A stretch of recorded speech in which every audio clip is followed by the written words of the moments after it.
안녕하세요. 자산운용 1부 이트레이딩 팀의 박보영 과장입니다. 안녕하십니까. 자본시장 영업부 이코노미스트 문정입니다. 지난주 달러원 환율은 미 연준의 긴축 속도 유지 전망과 달러화 초강세로 2009년 금융위기 이후 처음으로 1340원대 상향 돌파를 하며 연고점을 또다시 경신하였습니다. 주초 잭슨홀 미팅을 앞두고 연준 주요 인사들의 매파적인 발언이 이어진 가운데 위안화 및 유로화 약세 영향으로 달러원 환율은 10원 이상 상승 출발하였습니다. 특히 유로 달러 환율은 천연가스 가격 급등에 따른 에너지 위기 등으로 또다시 페리티가 깨지며 20년 내 최저치 수준으로 하락하였습니다. 이후 잭슨홀 미팅 관망 분위기 속 달러화 강세가 다소 진정되고 당국 개입 가능성 및 한국 금통의 25bp 금리 인상 등의 상승폭을 일부 반납하며 1330원대에서 등락을 이어갔습니다. 지난주 한국금통위에서는 예상대로 25bp 기준금리 인상이 있었는데요. 네. 하지만 또 향후 경로에 대해서는 상당히 매파적인 스탠스를 보였던 것 같습니다. 네. 그럼에도 불구하고 달러화 강세가 지속되었는데 어떻게 생각하시나요? 네, 이번에 25일날 한국금통위에서 이제 25bp 0.25%포인트 금리를 올렸고요. 7월 달에 50bp 빅스텝 하고 나서 8월에도 물가도 올랐고 그래서 이제 금리를 올릴 것이다라고 봤었는데 최근에 이제 환율이 좀 급등하면서 적어도 더 많이 올려야 되지 않느냐라는 이제 질문도 있었고요. 하지만 이제 예상대로 25bp 정도 금리를 올렸습니다. 다만 이 물가가 여전히 높을 거고 내년에도 높을 것이다라고 얘기를 하면서 추가 금리 인상 가능성을 좀 시사했던 부분이 시장에서는 좀 매파적이었다라고 평가를 좀 하고 있고요. 당일날은 좀 환율이 좀 하락했지만 주중으로 봤을 때는 여전히 좀 달러 강세를 보였는데 일단 26, 27일 날 이제 미국 잭슨홀 미팅이 있었고 예정돼 있었고 여기서 이제 파월 의장이 매파적인 발언을 할 것이다라는 기대 심리가 좀 있었고요. 최근에 미국 경제 지표도 양호했고 고용이나 생산, 소비 전반적으로 좀 양호했기 때문에 9월에도 75bp의 자이언트 스텝을 이어갈 것이다라는 기대감이 여전히 좀 시장에 남아 있으면서 이 달러는 좀 강세를 보였습니다.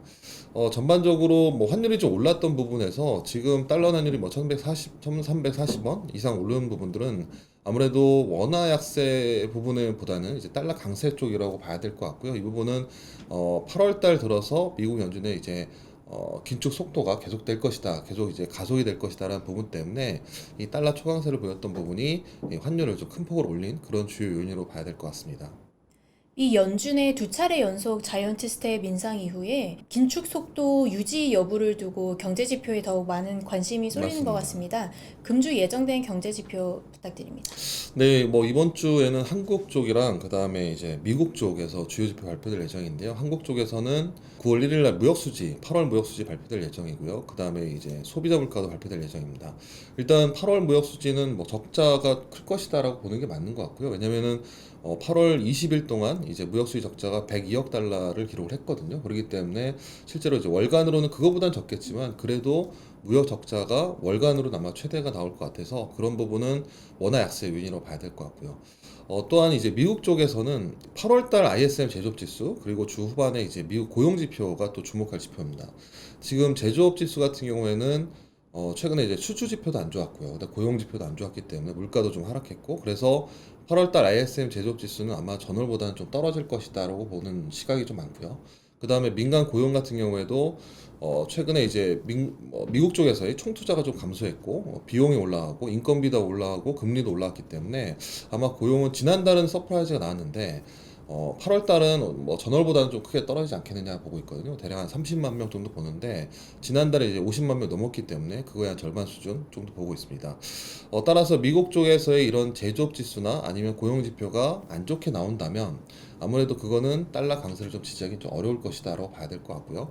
그런 부분은 이제 달러 약세 요인이다 보고 있습니다.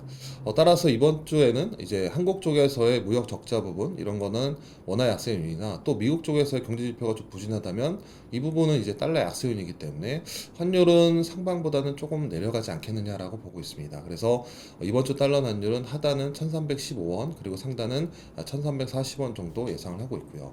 유로원 환율은 유로가 좀 페리티 깨지고 조금 올라오는 모습을 보이고 있는데 아직은 크게 신뢰를 주지 못하고 있기 때문에 유로원 환율은 1325원에서 1350원 그리고 엔원 환율은 965원에서 985원 정도에서 등락할 것으로 예상합니다.